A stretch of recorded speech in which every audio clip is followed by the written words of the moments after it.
नमस्कार, स्वागत है आपका मैजिकल स्टडी चैनल पर।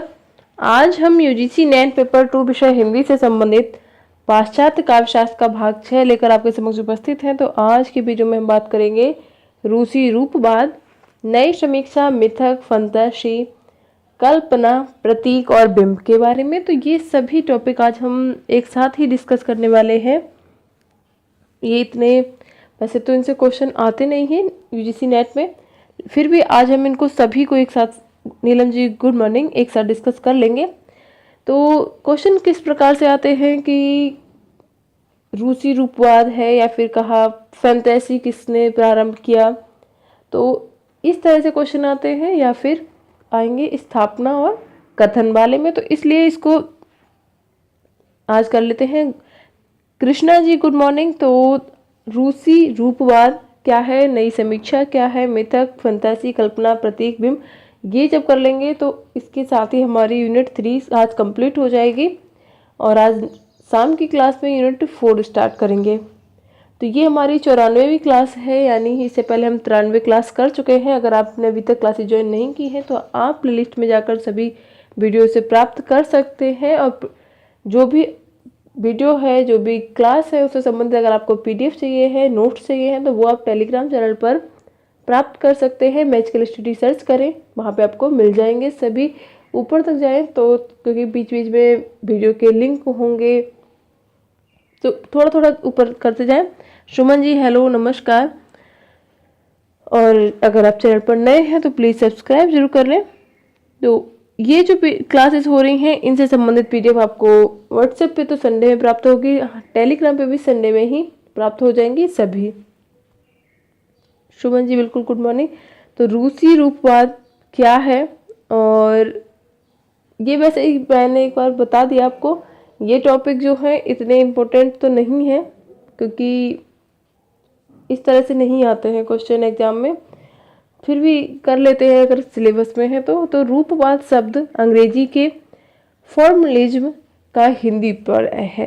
तो फॉर्मलिज्म जो शब्द है उसको हिंदी में ट्रांसलेट किया गया, तो उसका अर्थ है रूपवाद, और इसका जन्म हुआ था रूस में, तो इसीलिए इसको रूसी रूपवाद कहा जाता है। तो ये है क्या, तो रूपवाद जो है एक प्रकार का कलावादी आंदोलन है जो 20वीं शताब्दी के दशक में शुरू हुआ था, और इसमें रचना में सामाजिक मूल्य, संदेश और कथ्य की तुलना के रूप में जो तकनीकी होती है उस पर ज़्यादा बल दिया जाता है इसके अंतर्गत। यानी जो रचना में सामाजिक मूल्य, संदेश हैं या फिर कथ्य की तुलना जो है, कथ्य वगैरह है, तो उनकी अगर तुलना में अगर देखा जाए तो इसमें सबसे अधिक बल दिया जाता है उसकी रूप रचना पर। पूरा ये जो उसकी तकनीकी है उस पर विशेष बल दिया जाता है, तो इसी को ही हम रूसी रूपवाद कहते हैं। और इसका नेतृत्व किया था बेरिस इकेनवाम ने और विक्टर स्क्लोवस्की ने, तो ये जो थे, और रोमन जेकोब्सन ने। तो ये तीन जो हैं ये महत्वपूर्ण थे, तो इनको ध्यान रखें। और 1930 के आसपास जब सोवियत के द्वारा आंदोलन को दबाने का प्रयास किया गया था, तो इस आंदोलन ने अपना केंद्र रूस से बदलकर दूसरे स्थान पर कर लिया था। और इनका ये जो सिद्धांत है, तो ये विशेष रूप से भाषा पे बल देता है, और साहित्य की जो भाषा है वो उसको भाषा का चयनित और उद्दांत रूप माना जाता है। इसके अंतर्गत, रूपवाद के अंतर्गत कहा जाता है कि साहित्य की भाषा का चयनित और उद्दात रूप है, क्योंकि रचना की में जो रचनाकार की दृष्टिकोण होता है उसको ये लोग नहीं मानते हैं, उनको उसको परे रखते हैं, थोड़ा उसको बाद में मानते हैं, लेकिन वो सबसे पहले भाषा की क्या संरचना रही है उस पर ध्यान देते हैं। यही मेन अर्थ है रूपवाद का। तो भाषा एक, रूपवादी जो है उनका कहना है कि भाषा एक स्वायत्त इकाई है जिसका विश्लेषण व विवेचन रचना को नए ढंग से परखने की बुद्धि प्रदान करता है। तो इसी प्रकार से आपको समझ में आ गया होगा, जो रूपवाद है वो मुख्य रूप से भाषिक जो पूरी संरचना है उससे संबंधित होते हैं, और जो पूरी कविता है या रचना है उसमें किस प्रकार से प्रयोग किया गया है। तो रूपवाद को हम अगर स्पष्ट करना चाहें तो वस्तु और रूप को हमें समझना बहुत जरूरी हो जाता है। तो ऐसा कहा जाता है कि कभी जिन्हें अपने काव्य में विचार, भावानुभूति और प्रवृत्ति, इच्छा, इन सभी को व्यक्त करना है, वे वस्तु के अंतर्गत आते हैं। और वस्तु को व्यक्त करने की जो पद्धति है पूरी, और शब्द संरचना है, या फिर जो अवयव यूज करे जाते हैं उसमें, वो सभी रूपवाद के अंतर्गत आते हैं। तो ध्यान रखें, जैसे कि काव्य में जो विचार हैं, भाव हैं, या उस कवि की जो इच्छा है, प्रवृत्ति है, वो सभी क्या है, वो वस्तु है। और जो वस्तु को व्यक्त करने के लिए जिस वो पद्धति का प्रयोग कर रहा है, जिस शब्द संरचना का प्रयोग कर रहा है, वो रूपवाद है। तो आई होप समझ में आ गया हो। अब तो एक परिभाषा देख लेते हैं बस इसमें। बच्चन सिंह ने क्या लिखा है, तो वस्तुतः रूपवाद कलावाद का ही दूसरा नाम है, और इस कलावाद ने समीक्षा के क्षेत्र में काफी गहराया है, और साहित्य को जीवन से अलग करके सिर्फ संरचना तक ही अपने को सीमित कर लेना प्रतिक्रियावादी मनोवृत्ति की चरम सीमा है, और साहित्य के आस्वाद से भी इससे कुछ लेना देना नहीं है। जिस संवेदना शून्य भाषा, यानी जो रोजमर्रा की जो भाषा को संवेदनपूर्ण बनाने की चेष्टा की जाती है, क्या उसमें संवेदना है? रूपवाद इस पर विचार नहीं करता है कि भाषा जो भाषा का ये अध्ययन करना चाह रहे हैं, समीक्षा करना चाह रहे हैं, तो क्या उसमें संवेदना है या नहीं है। रूपवाद इस पर ध्यान नहीं होता है। और एक रूपवादी जो हमने बात की थी, विक्टर स्क्लोवस्की जो है, उन्होंने कहा था कि कला हमेशा जीवन से मुक्त होती है, और इसका ध्वज शहर की चारदीवारी पर फहराते हुए झंडे के रंग को प्रतिबिंबित नहीं करता है। तो ये जो मत था, इसका अर्थ यही था कि जो कला रूपों का विवेचन कला नियमों के द्वारा होना चाहिए, ऐसा इनका कहना था। बाकी रूपवाद समझ में आ चुका होगा। अब देख लेते हैं नई समीक्षा क्या है। टॉपिक बहुत सारे हैं आज, 3-4। वैसे फैंटेसी वगैरह और कल्पना ये हम कर चुके थे पहले भी। तो नई समीक्षा क्या है? नई समीक्षा जो है वो कोई नया सिद्धांत प्रस्तुत नहीं करती है, वरन एक कलावादी आंदोलन के समान एक आंदोलन है, जो कलावाद की एक शाखा है। जिस प्रकार से रूपवाद था, उसी प्रकार से ये भी एक कलावाद की एक शाखा है, जिसमें किसी भी कृत की समीक्षा की जाती है, कृत के आधार पर किए जाने का आग्रह होता है। इसका जन्म हुआ था साहित्य मूल्यों, जैसे कि समाजशास्त्र, धर्म, दर्शन, विज्ञान, इनके आधार पर काव्य का मूल्यांकन करने के विरोध में हुआ था। तो इनमें कुछ ये नई समीक्षा जो है वो कुछ मूल्यों पर, बातों पर बल देती है, वो यहाँ पे दिए गए हैं। तो नई समीक्षा जो इन आधारभूत बातों पर बल देती है वो है, कहा गया है कि काव्य भाषिक संरचना सूत्र है, ऐसा कहा, मात्र है, सूत्र नहीं मात्र है।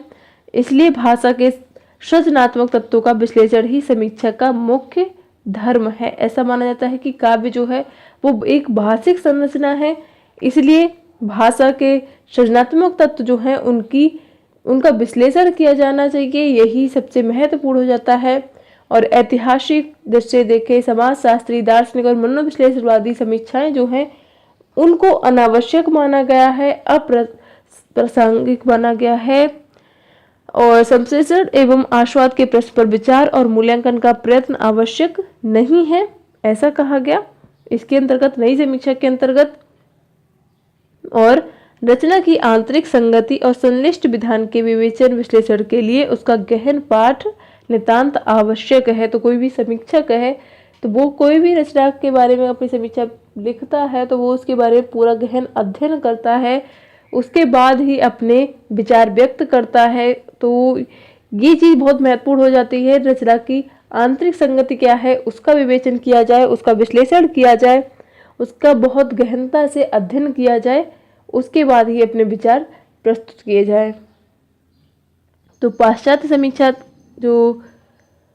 जो थे प्राचर्ड, उन्होंने क्रिटिसिज्म इन अमेरिका में एक नई समीक्षा के आंदोलन को किस प्रकार से रखा, वो यहाँ पे दिया गया है कि नए समीक्षकों के अधिकांश योगदान का निश्चयात्मक मूल्यांकन तो कुछ समय बाद ही हो सकेगा, परंतु ये स्पष्ट है कि भाषिक अभिव्यंजना पर बल देने से कविता के अध्ययन को लाभ पहुंचेगा। यानी भाष्य जो नई समीक्षा जो है वो काव्य को भाषिक संरचना मानती है, तो उसी के आधार पर इसका विश्लेषण करेगी और काव्य अध्ययन को नई दिशा देकर काव्य समस्याओं के प्रचार द्वारा उसके काव्य पाठन की संख्या में वृद्धि होती है। उन्होंने जो अनुसंधान स्थापनाएं की हैं जिनके कारण विरोधियों में लोहा लेने की प्रवृत्ति जगी है, और इस तरह साहित्य के अध्ययन में उन्होंने नए प्राण फूंक दिए थे, तो इनके बारे में ही लिखा गया है। और विगत वर्षों में नए समीक्षकों ने कि आत्म पर्यालोचन से और एक प्रकार के संकेतों से भी अपने अध्ययन को व्यापक बनाने के लिए अधिकाधिक तैयार हैं और आशा बनाती हैं। तो मेन रूप से उन्होंने जो पूरा अपना कहा है ये वही बात है जो हमने अभी ऊपर डिस्कस की कि जो अलग अलग प्रकार से समीक्षक हैं उन्होंने अपनी अपनी बात कही है। बाकी एक क्लीन बुक्स हैं उन्होंने भी कुछ कहा है, कुछ जो, और इलियट ने भी समीक्षकों के सिद्धांतकारों को कहा था, इलियट ने कहा था कि नींबू निचोड़ है ये, यानी उन्होंने नींबू निचोड़ करके ऐसा कहा जाता है कि अगर कहीं आ जाता है क्वेश्चन कि नींबू निचोड़ करके इस तरह से किस आलोचक ने इसको नई समीक्षा के बारे में आलोचना की या कहें उसके बारे में लिखा, तो अब ध्यान रखें इलियट ने लिखा था। बाकी क्लीन बुक्स जो है उनका जो कथन है वो शायद बहुत क्लियर तरीके से आपको समझा सकता है कि कविता के तनावों और संगठनों को समझने के लिए हमें कविता के बाहर जाने के लिए बाध्य होना पड़ेगा।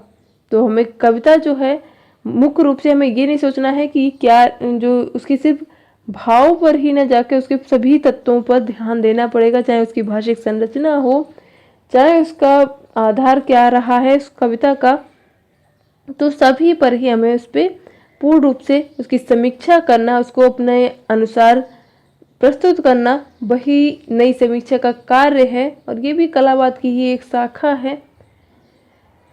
तो अगला देखते हैं मिथक क्या है, ये सब यहाँ पे दिया गया है। बाकी ये आते नहीं है इनसे संबंधित क्वेश्चन कुछ। मिथक क्या है, तो मिथक जो ये शब्द अंग्रेजी के मिथ से बना है और इसका जो मिथक हिंदी में प्रतिरूप हो गया इसका। और जो मिथक शब्द का उद्भव हुआ है यूनानी शब्द मिथोस से, और जिसका अर्थ होता है मुंह से निकला हुआ। तो यानी इसका मौखिक कथा हुआ, इससे इसका अर्थ संबंध माना जाता है, क्योंकि जो कथा जो है वो भी सुनाई जाती है। और हिंदी में मिथक के लिए पुनरावृत्त, पुराकृत, पुराव्रत, पुरा कथा, कल्प कथा, देव कथा, धर्म कथा, पुराण कथा, पुराख्यान, ये ऐसे बहुत सारे शब्द उसके लिए प्रयोग हुए हैं। तो हमसे इनसे स्पष्ट है कि मिथ के पूरे अर्थ का संप्रेषण नहीं हो पाता है उसके प्रति शब्दों में, या फिर अव्याप्त दोष या अव्याप्त जो अतिव्याप्त जो है उससे ही इसका अर्थ समझा जा सकता है। क्योंकि इसलिए हिंदी में भी मिथक शब्द का प्रयोग भी समीचीन है। तो ये मिथक क्या है ये समझ लेते हैं। यहाँ पे ये तो बस एक जो बुक की भाषा रहती है उस आधार पर रहेगा ये सरल। इसके लिए मैंने ये पुस्तक ज़्यादा के लिए इसके लिए वो नहीं देखा क्योंकि ये टॉपिक इतना इम्पोर्टेंट नहीं था, तो इसलिए मैंने इसके लिए ज़्यादा कई सारी बुक्स नहीं खोजी। तो इसको हम एक बार समझ लेते हैं मिथक क्या है। तो सरल भाषा में हम ये कह सकते हैं कि मिथक एक कथा है जिसमें सृष्टि और उपकरणों के उद्भव, उनकी गतिविधि, उसकी क्रिया और उस पर जो नियंत्रण है, उसके अबूझ व्यापार और जो मानवीय क्रियाएं हैं, समस्याएं हैं, उन सभी को हम लेकर अध्ययन करते हैं, उन सभी की हमें अभिव्यक्ति मिल जाती है। तो नगेंद्र जी की एक वो देख लेते हैं परिभाषा कि सामान्य रूप से मिथक का अर्थ है कि ऐसी परंपरा कथा जिसका संबंध अति प्राकृत घटनाओं और भावों से होता है। तो मिथक वही है, ऐसी परंपरा है, ऐसी परंपरागत कथा है जिसका संबंध अति प्राकृतिक घटनाओं से है, उसके भावों से है। तो कहा गया है कि मूलतः मिथक जो है मूलतः आदि मानव के समिष्ट मन की सृष्टि है जिसमें चेतन की अपेक्षा अचेतन प्रक्रिया का प्राधान्य होता है, उस पर अधिक बल दिया जाता है। तो जो मिथक के उद्भव को लेकर भी बहुत सारे जो विद्वान थे उन्होंने अलग अलग उनके मत रहे हैं। जैसे कि कुछ ने माना है कि ये आदिम मानव या प्रकृति की जो शक्तियाँ हैं या व्यापारों के रहस्यों को पूरी तरह से समझने में असमर्थ होते हैं, वो इसलिए उन्होंने अपनी कल्पना के माध्यम से उन्हें देवी देवताओं या फिर अन्य अतिमानवी शक्तियों का रूप दे दिया है। तो ये भी एक तरह का मिथक है। तो आरंभिक मनुष्य की ये जो कल्पित अतिमानवी शक्तियां हैं, बाद में ये मिथक बनकर उभरी हैं। तो किसी बात के बारे में पूर्व जो धारणा बनी हुई है वही मिथक है। और मिथक को भी वैसे तो दो प्रकार से बांटा है। नगेंद्र जी ने तो उन्होंने कहा था कि प्राकृतिक मिथक और धार्मिक मिथक। तो उन्होंने धार्मिक मिथक के भी दो भाग किए थे। उपास्य देवों के स्वरूप से संबंध करके देखा था और कर्मकांड संबंधी मिथक माना था। तो इस तरह मिथक सिर्फ आप समझ सकते हैं, मिथक जो है पुरानी जो धारणाएं बनी हुई हैं, जिस तरह से पहले जो विद्वान थे उन्होंने पूरा अगर उन्होंने सोचा कि पूरी प्रकृति का अध्ययन करें, आदिम मानव जो था उन्होंने प्रकृति के बारे में जब प्रारंभ किया सोचना, तो वो उन्होंने उसके बारे में एक अवधारणा बना ली कि जो देवी देवता हैं उन्होंने पूरी सृष्टि का निर्माण किया है, उनकी शक्ति से सब कुछ चलता है, ये अतिमानवीय शक्तियाँ जो हैं वो समाज को चला रही हैं। तो ये एक उनके बारे में जो एक धारणा थी, मिथ था, वही आगे तक चलता चला आ रहा है। तो यही इसी प्रकार से किसी काव्य में भी अगर इसी चीज़ का प्रयोग किया जाता है तो वही मिथ है। बाकी एक और परिभाषा यहाँ पे दी गई है, इमाइल दुर्खिम जो और अन्य समाजशास्त्रियों ने क्या माना है, तो उन्होंने माना है कि मिथक सामाजिक व्यवस्था के संरक्षण और संचालन के लिए गढ़े गए हैं और ये किसी मानव समाज की सामूहिक अनुभूतियों से उपजते हैं, उन्हें एक इकाई में ये बांधते भी हैं और ये अपने आप में एक समाजशास्त्री तथ्य तो है ही, समाज और उसके विकास के अध्ययन में भी ये सहायक होते हैं। तो ऐसा माना है। बाकी जो मनोविश्लेषणवादी थे सिगमंड फ्रायड तो और युंग जो हैं उनके सिद्धांतों में कुछ अंतर है, पर आगे जाके जो उन्होंने विवेचना की तो युंग के मत को बहुत अधिक मान्यता मिली थी। तो उनके अनुसार ये था कि मिथक का जन्म व्यक्ति में नहीं होता बल्कि समूह के मानस में होता है, वह भी चेतन मन में नहीं अवचेतन मन में होता है। तो इस तरह से माना था इन लोगों ने अलग अलग अपने प्रकार से कि मिथ क्या है। तो ये मिथ का जब हम काव्य में प्रयोग देख लेते हैं, जैसे प्रसाद जी ने कामायनी में बहुत से अति प्राकृतिक तत्वों के साथ लिखा है, बहुत कुछ महाप्रलय की कथा लिखी है, बहुत ही हेर फेर के साथ भारत के अतिरिक्त अन्य देशों और धर्मों में भी जो पाई जाती है वो सब कुछ उसका प्रयोग किया है। दयाला ने राम की शक्ति पूजा लिखी, वो भी अप्राकृतिक तत्व हैं, जैसे उसमें अनुष्ठान विधान किया गया है। तो हनुमान जी का ऊर्ध्वगमन अति प्राकृतिक तत्व है। तो इस तरह से ये जो प्रयोग किया जाता है मिथ जो है इसी को ही कहा जाता है। बाण भट्ट की आत्मकथा की बात करें तो उसमें अघोर भैरव की अवधारणा एक अनुष्ठान है। तो इन सभी का प्रयोग जब हम काव्य में कर लेते हैं तब वो मिथ का प्रयोग हो जाता है। किसी अतिमानवी धारणा का प्रयोग अगर काव्य में होता है तो वो मिथ ही माना जाता है। तो अभी देख लेते हैं फैंटेसी क्या है। फैंटेसी तो वैसे भी हम पढ़ चुके हैं, पर एक ही परिभाषा देख लेते हैं छोटी सी। तो फैंटेसी जो है वो यथार्थ के बिखरे हुए अशब्द चित्रों को एक सूत्र में पिरोने की ऐसी प्रक्रिया है जिसे रचनाकार अपने मनोलोक में स्वप्नों, दिवा स्वप्नों या भाव चित्रों के सहारे मूर्त रूप देकर उसे एक आभाषित यथार्थ का रूप दे देता है। तो जो कवि होता है तो वो अपने विचारों को इस प्रकार से उसमें कल्पना का भी प्रयोग करता है, उसमें जो मानवीय जो चीज़ें होती हैं उनका भी प्रयोग कर लेता है। तो यहाँ पे तो हमने सिर्फ एक ही परिभाषा देखी है। तो फैंटेसी के बारे में अगर आपको देखना है तो हमने पहले डिस्कस किया हुआ है, वहाँ से आप देख सकते हैं फैंटेसी और कल्पना जो कि कॉलेज से संबंधित वाला सिद्धांत है उसके अंतर्गत।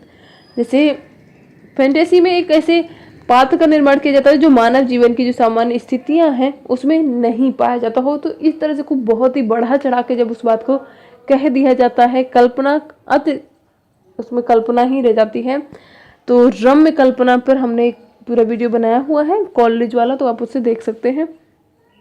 और कल्पना पर भी, तो कल्पना और फैंटेसी पर उन्होंने ही बहुत अपने विचार प्रस्तुत किए थे, तो उनको ही आधार बनाकर हमने किया है। तो इसलिए हमने इसको यहाँ पे ज़्यादा डिस्कस नहीं करते हैं। तो मूल रूप से आप इतना ही मत समझें सामान्य अर्थों में कि फैंटेसी वो है एक ऐसे पात्र का उसमें निर्माण किया जाता है जो मानव जीवन में कि जो सामान्य हमारी स्थितियां हैं जैसे हम सब हैं तो उस तरह से नहीं पाया जाता, उसको बहुत ही बढ़ा चढ़ा कर उसमें इतना बहुत अलग प्रकार से इसको प्रस्तुत किया जाता है।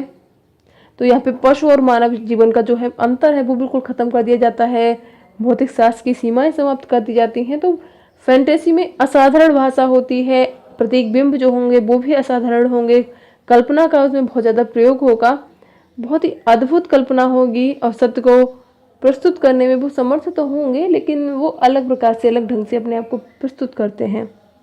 अब बात करते हैं कल्पना की। तो हिंदी शब्दकोश के अनुसार कल्पना क्या है वो देख लेते हैं। कल्पना जो है वो इमेजिनेशन शब्द से बनी हुई है और हिंदी शब्दकोश के अनुसार पूर्व अनुभूतियों की पूर्व योजना से अपूर्व की अनुभूति उत्पन्न करने की क्रिया या शक्ति को ही कल्पना कहा जाता है। तो जो पहले सोचा हुआ है, अचेतन अनुभूतियां हैं, वो कवि की या फिर कलाकार की, वो अपने कृत के द्वारा वो जब समाज में इसके सामने लाता है तो वही कल्पना कहलाता है। वो तो इसमें वो कुछ भी कल्पना, कभी जो भी कुछ लिखता है वो उसकी कल्पना पर ही आधारित होता है। बहुत सी चीज़ें होती हैं कल्पना पर। वैसे कॉलेज ने बहुत अध्ययन किया है, बहुत से अपने मत दिए हैं, तो अब उस चीज़ को जरूर देखें। तो यहाँ पे एक बस हम परिभाषा ही देख लेते हैं कि वर्तमान का अवगाहन करने वाली प्रत्यक्ष, अतीत का अवगाहन करने वाली स्मृति तथा अनागत का अवगाहन करने वाली कल्पना कही जाती है। तो मूल रूप से इसका अर्थ यही हुआ कि जो अचेतन अनुभूतियां हैं कवि की, वो अपनी कृति में जब प्रस्तुत करता है तो उसकी कल्पना होती हैं। कल्पना है जो वास्तव में, कल्पना में वैसे फैंटेसी और कल्पना जो है मूल रूप से एक दूसरे से संबंधित मान सकते हैं हम उनको। तो कॉलिस का सिद्धांत जरूर देख लें एक बार। अब देख लेते हैं प्रतीक क्या है, क्योंकि कई सारे टॉपिक हैं तो ज़्यादा एकदम से हो जाती है बड़ी क्लास, तो फिर वो उतनी प्रभावशाली रहती नहीं है। तो प्रतीक क्या है, तो ये भी हिंदी शब्दकोश के अनुसार ही देख लेते हैं।